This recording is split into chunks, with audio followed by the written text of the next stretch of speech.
गुरु की साजी निवाजे प्यारे साथ संगत जी, प्यार और सत्कार से कहना धन निरंकार जी। युग पुरुष शहनशाह बाबा अवतार सिंह जी महाराज ने इस मिशन को जीने का ढंग सिखाया। उन्होंने प्रभु परमात्मा के ज्ञान की आवाज़ को 8-10 लोगों से लाखों इंसानों तक पहुंचाया। साथ ही संतों महात्माओं वाले गुणों को भी साथ संगत में प्रकट किया। शहनशाह जी चाहते थे कि उनके शिष्य पर कोई उंगली न उठाए, कोई इन्हें नीची नज़र से न देखे।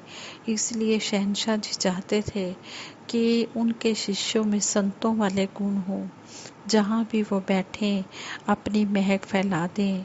शहनशाह जी अक्सर अपने विचारों में कहा करते थे कि संतों, अपनी सोच और व्यवहार ठीक रखो। इसी ध्यान से 2 प्रसंग यहाँ पर दासी रख रही है। उन्हीं दिनों की बात है, एक महापुरुष ने दूसरे महापुरुष को कोई गलत काम करते देख लिया। अब उसे बेचैनी होने लगी, यह तो गलत है, यह बात तो बाबा जी तक जरूर जानी चाहिए। इस ख्याल ने उसे शहनशाह बाबा अवतार सिंह जी महाराज तक जाने को बेचैन कर दिया। उस समय शहनशाह जी के पास अक्सर महात्मा चले जाते थे। गुरसिख कम संख्या में होने के कारण अपने मन की छोटी से छोटी बात को भी उनके सामने रखने का अवसर ढूंढ लेते थे। उन्हें अपनी छोटी से छोटी बात को भी उनके सामने रखने का अवसर मिल जाता था। एक दिन शाम के समय वह महात्मा बाबा जी को धन निरंकार करके पास ही बैठ गया। चेहरे पर कई भाव आते देखकर शहनशाह जी ने पूछा, कोई बात कहना चाहते हो? आगे से उस महात्मा ने कहा, जी बाबा जी। तो बाबा जी बोले, फिर कहो बात, बताओ क्या बात है। आगे से वो महात्मा ने कहा, बाबा जी, आज मैंने उस महात्मा का नाम लेकर बताया कि उस महात्मा को वह यह गलत काम करते देखा है।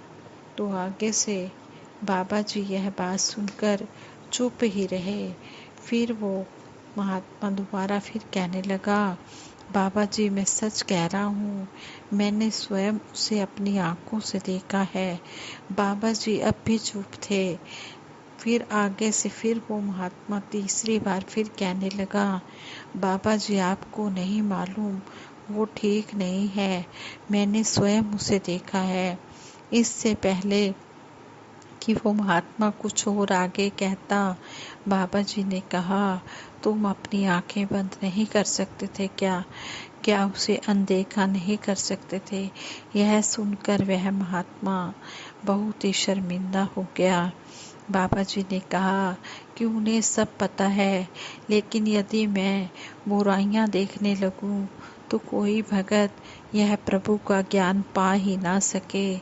दोष दर्शन से आपके अपने मन पर भी तो भार पड़ जाता है, आपकी भक्ति में भी तो बाधा पहुंचती है, जबकि सही गलत का फैसला करना इस प्रभु परमात्मा का काम है, इसी ने उसका फल भी देना है। अब उस महात्मा को अपनी गलती का एहसास हुआ। उसे लगा कि लगभग सारा समय बाबा जी के साथ रहने के बावजूद हम फिर भी वैसे के वैसे ही हैं। गुनाह करने वाला तो गलत है, गुनाहगार को देखने वाला भी गुनाह किए बिना ही गुनाह की दलदल में फंस जाए, पाप का भागीदार बने, यह सतगुरु कभी नहीं चाहता। सतगुरु इंसान की दृष्टि बदल देना चाहता है। सब कुछ जानते हुए भी सतगुरु अनजान बन जाता है, क्योंकि सतगुरु बख्शनहार होता है, क्षमाशील होता है, इसका मन विशाल होता है, यह शीलवान होता है। इसी तरह की एक और भी घटना है। ब्रह्म ज्ञान प्राप्त करने वाले एक नए सज्जन का अपने किराएदार से झगड़ा हो गया। झगड़ा इस कदर बड़ा कि मारपीट तक पहुंचते पहुंचते बात पुलिस स्टेशन तक पहुंच गई। इससे वो सज्जन डरकर घर से भाग गए। आदरणीय महात्मा ऋषि कमल जी और जौहर जी सुबह की सैर करके जैसे ही चाय की शॉप पर बैठकर चाय पीने लगे तो वहाँ वो महात्मा भी डरा डरा सा पहुँच गया। जब उसने अपनी सारी बात कह डाली तो मालूम हुआ कि इस झगड़े में गलती इस सज्जन की भी है। इस कारण महात्मा कमल जी या महात्मा जौहर जी ठीक से सोच नहीं पाए कि क्या करें। दोनों महात्माओं ने यही सोचा कि यह बात बाबा जी के पास जाकर करते हैं, यह काम बाबा जी के पास जाकर ही ठीक होगा। इस पर महात्मा कमल जी ने कहा कि आप थोड़ी देर के लिए यहीं रुको, हम शहंशाह जी से बात करके आते हैं। निरंकारी कॉलोनी स्थित कोठी जाकर जब शहंशाह जी से पूरी बात बताई, शहंशाह जी को पूरी बात बताई, तो शहंशाह जी ने कहा गलती चाहे किसी की भी हो, अब तुमने इस झगड़े को बढ़ने से बचाना है और महापुरुष को पूरा सहयोग देना है। अब आप सीधा थाने जाओ और झगड़ा खत्म करके आओ। इस पर महात्मा कमल जी ने कहा शहंशाह जी, बाबा जी, हम तो कभी थाने गए नहीं। शहंशाह जी ने कहा तुम क्यों फिक्र करते हो, निरंकार स्वयं तुम्हारा सहाय होगा। महात्मा जौहर जी ने कहा बाबा जी, मुझे आज दुकान पर जरूरी काम है। शहंशाह जी ने कहा आज आप इस महात्मा का काम करवाओ, आपका काम अपने आप हो जाएगा। जब वे दोनों महात्मा थाने पहुँचे तो थानेदार उन्हें देखकर चेयर से खड़ा होकर बोला धन निरंकार जी। महात्मा कमल जी हैरान थे कि हम तो इसे जानते तक भी नहीं। तब उसने बताया कि आप दोनों को एक साथ देखकर याद आया कि एक बार आप दोनों, थानेदार ने बताया कि आप दोनों को एक साथ देखकर मुझे याद आया कि एक बार आप दोनों शहंशाह बाबा अवतार सिंह जी महाराज के साथ हमारे गांव में आए थे।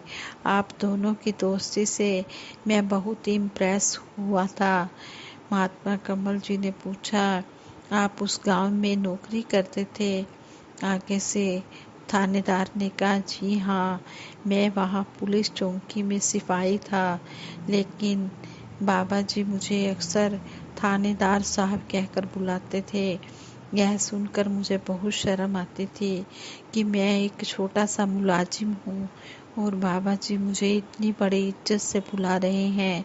लेकिन आज समझ में आया कि सतगुरु तो घट घट की जानते हैं, त्रिकालदर्शी हैं, सब इन्हीं की कृपा है। महात्मा जौहर जी ने पूछा यहाँ दिल्ली में कैसे आना हुआ? आगे से उस थानेदार ने कहा एक बार हमारे गांव में स्मगलर पकड़ा गया जिससे बड़ी मात्रा में अफीम पकड़ी गई। उस समय मैं चौकी में था। सबने समझा कि यह स्मगलर मैंने पकड़ा है। इस पर खुश होकर मेरी सारी पिछली जॉब का ब्यौरा देखकर मुझे इस सारे थाने का थानेदार बनाकर भेजा। यह सब सतगुरु की मेहरबानी का नतीजा है। अब आप बताओ कि आप यहाँ कैसे आए हो? महात्मा कमल जी ने थानेदार को सारी बात बता दी। थानेदार ने कहा आप निश्चिंत होकर जाओ, सब ठीक हो जाएगा और शहंशाह जी को मेरी धन निरंकार देना। इस तरह देखा गया कि शहंशाह जी के एक एक शब्द में बड़ी रहमतें छिपी हुई थी। सतगुरु के एक एक शब्द में बड़ी रहमतें छिपी होती हैं। इनका दिल बहुत बड़ा होता है। ये गुनाहगार को भी क्षमा वाले भाव से देखते हैं। ये हमेशा यही चाहते हैं कि इनके संतों में भी क्षमा वाले गुण हो, ताकि शांति रहे और व्यवहारिक जीवन स्वयं उनका संदेश दे। वे सदा से ज़्यादा सुधार में विश्वास रखते थे। वास्तव में सतगुरु की यह एक बहुत बड़ी विशेषता है कि वे मानव के बड़े से बड़े अवगुण या गुनाह को भी नज़रअंदाज करके उन्हें सही रास्ते पर चलने का संदेश देते हैं। यह उनकी क्षमा भावना का जीवंत प्रतीक है।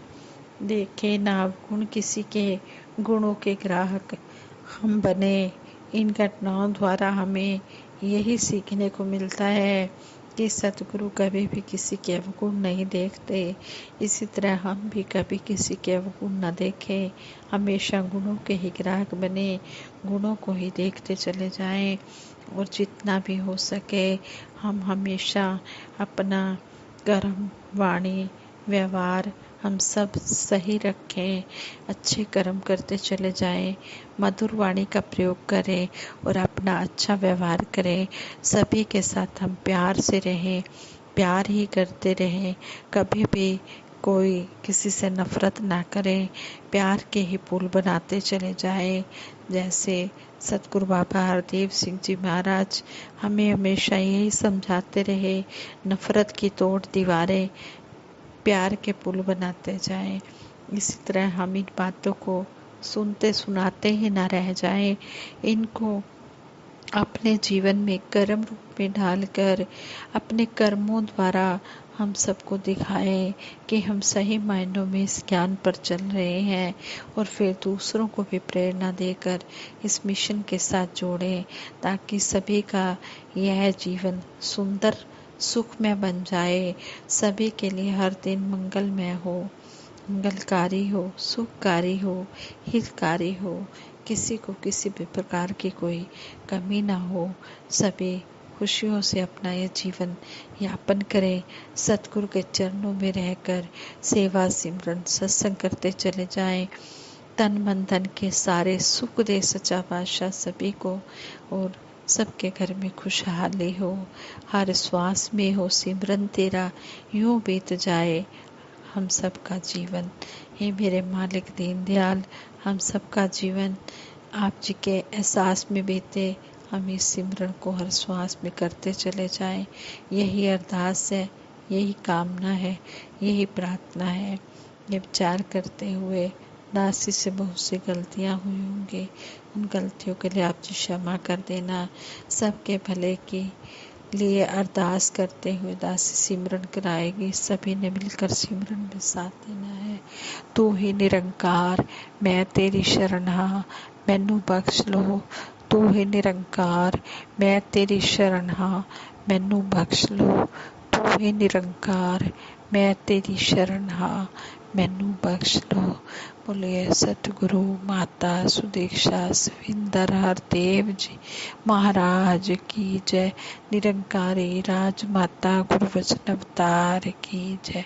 साथ संगत जी प्रेम से कहना धन निरंकार।